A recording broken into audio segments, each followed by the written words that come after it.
Welcome. Right, we're going to be taking a closer look at today's racing. I am doing a live stream on Facebook on the right, and I'm recording it here to go on YouTube on the left. So stay tuned. We're going to go through a couple of the races, and I think I found a couple of interesting horses. I'm definitely playing one horse for the Patreon service today. As you all know, November is going to be a double max bet, whether that's an each way or a win.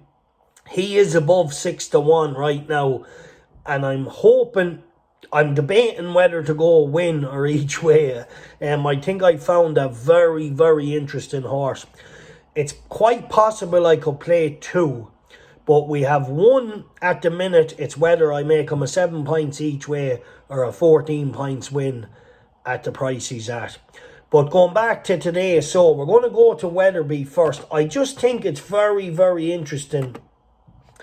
The more I look at this race today, right, so it's very tricky. I'd like to see James Bowen and Lucia get the win in Weatherby in the Mayor's Hurdle, the Mayor's listed race. It's our first run of the season, so I'm going to give you out a few interesting runners. So we have Lucia is the first, so get your pens and paper ready. These are a few horses I just want to discuss that I think have plenty of upside. So in the 150 at Weatherby, Lucia, great ride for James Bowen. She's only a 5-year-old. She is at the head of the betting, and she has a few real dangers, like You Wear It Well at Cheltenham Festival winner. Also, you have Katera, who I seen on the Skelton Gallops, who's been doing plenty of work, so she's going to be fit and ready. Plus, it's a race day of one. She's done nothing wrong her whole career. Lucia, though, anything less than a win would be very disappointing for Lucia. So I can see it going two ways for her. I can see her either being far too good for them or being a big disappointment. So interesting today. I might put her in a small bet. I'm not going to obviously put her out as a strong bet. It's a watch and brief. It's a very good race. You Wear It Well is in the race as well. For Gavin Sheeton and Jamie Snowden, Cheltenham Festival winners, and a couple of others as well, that you could make a case for Alexander's mare as well. But let's just move on to the race I want to talk about the most here. It's the big one. Oh, before we do that, because we've landed on the hurdle race, right? This is the Grade 2 staying hurdle. We have Time Hill heading to betting. I just want to give a shout out to Peter Fatty's horse here. Sam Ewan's over to ride it. Ambitious fellow. He's only a 7-year-old. Now, at first he had an in and out profile, but it's gradually getting better. Now, here's the thing. He beat a very well handicapped horse in Galway who was having his first run back. But he beat a horse of Noel Meads called Bugs Moran. Now, Bugs Moran, I think, was only rated 127 that day. Now, although Bugs Moran hasn't won since, he's still gone up 10 or 11 pound in the handicap. He was placed in the stall when lacking a gear, and then he disappointed in Cheltenham. But he did have Galway in the stall in Cheltenham.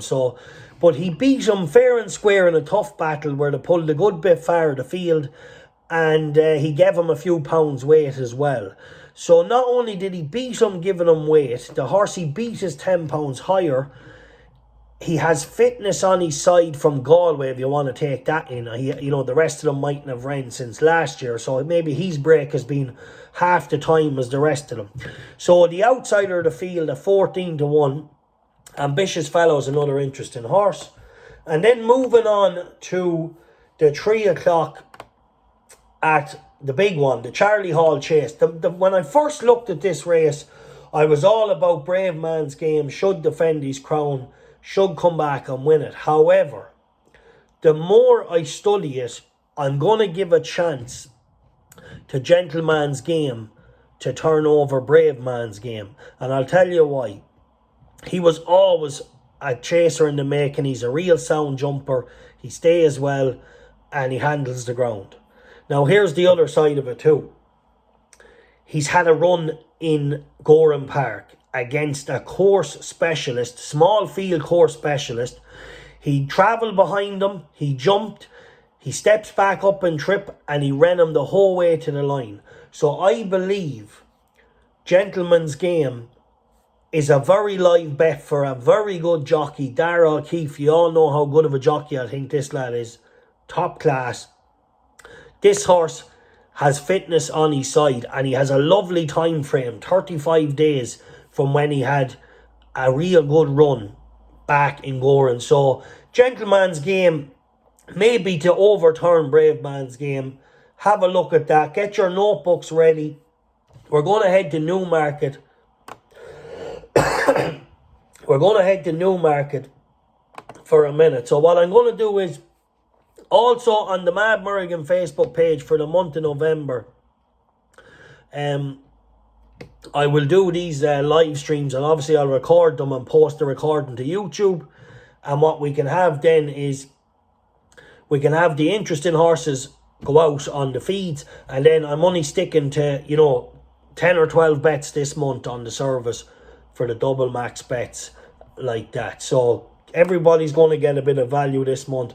I really think only putting the max bets on the service is going to do really well.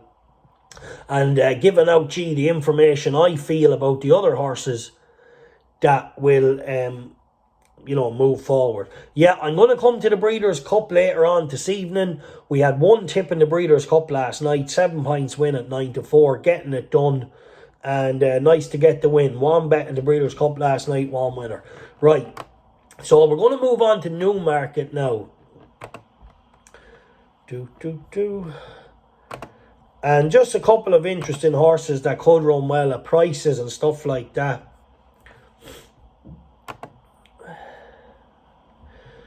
So, obviously, we had Finbar Fury, who we gave as a notebook horse a few weeks ago, and he went and absolutely bolted in. But this is a really tough race today, so I'm going to leave that race alone. I know Finbar Fury is very likeable, very tough, but it's very hard to gauge. It's very hard to gauge how good any of the horses are. They're so lightly raced. So we're going to move on to a horse that could run well at a big price. I think it's the 350. It's the last race.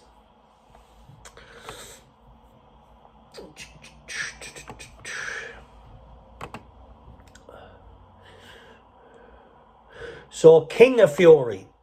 King of Fury in the last race. This horse is steadily progressive. Finished second the last day. He's only had the 3 runs. He's got a nice racing weight. He's 14-1. He's by Star Spangled Banner. As a whole, they tend to be fine with cutting the ground. I notice a lot of them can do very well with cutting the ground. So keep an eye on that. And then the old boy is running today. Could he spark a revival? Raising Sands. Loves soft ground. And he's a big price. Big outsider, Raising Sand in the 210 at Newmarket. Another interesting horse. Have a look at that. So look, there's a few interesting horses for you. I have 3 horses that I'm kind of trying to come down. There's 3 horses, one in Newmarket, one in Weatherby, and one possibly is entered in a couple of meetings. But I definitely have one for the service. I might play 2, but I've a pool of 3 to decide from. I just need to make the best decision possible to land a double max bet today. Alright, keep following Colbert Sports. Talk to you all soon.